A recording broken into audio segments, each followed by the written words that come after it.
আমি কিন্তু ব্যঙ্গ করছি না, মুফতি সাহেব, মোল্লা সাহেব যারা আছেন, আল্লাহর কসম ব্যঙ্গ করতেছি না, একটা বাস্তব উদাহরণ দিচ্ছি। সবাই আমার সাথে বলেন লা ইলাহা। আচ্ছা, এটা কি শিখা না আমল? এটা আমল। এই পৃথিবীতে সবচাইতে উত্তম জিকির হচ্ছে লা ইলাহা ইল্লাল্লাহ।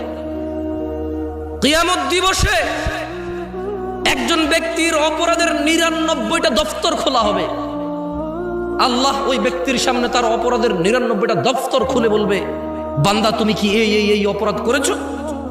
বান্দা বলবে, আল্লাহ হ্যাঁ, আমি এই এই অপরাধ করেছি, আমি স্বীকার করছি, আমি অন্যায় করছি। বান্দা লজ্জিত থাকবে আল্লাহর সামনে তার অপরাধ দেখে। সে তার 99টা বই না দফতর, লাইব্রেরিও না, দফতর, বিশাল বড় বড় অপরাধের দফতর। ও আপনি বলছেন জামশেদ ভাই 60 বছর জীবনে এত অপরাধ? আরে ভাই, আপনি না 60 বছর বাঁচেন, নূহ আলাইহিস সালাম 950 বছর শুধু দাওয়াতে দিচ্ছে, তাহলে উনি কত বছর বাঁচছেন, ওনার উম্মত কত বছর বাঁচছেন?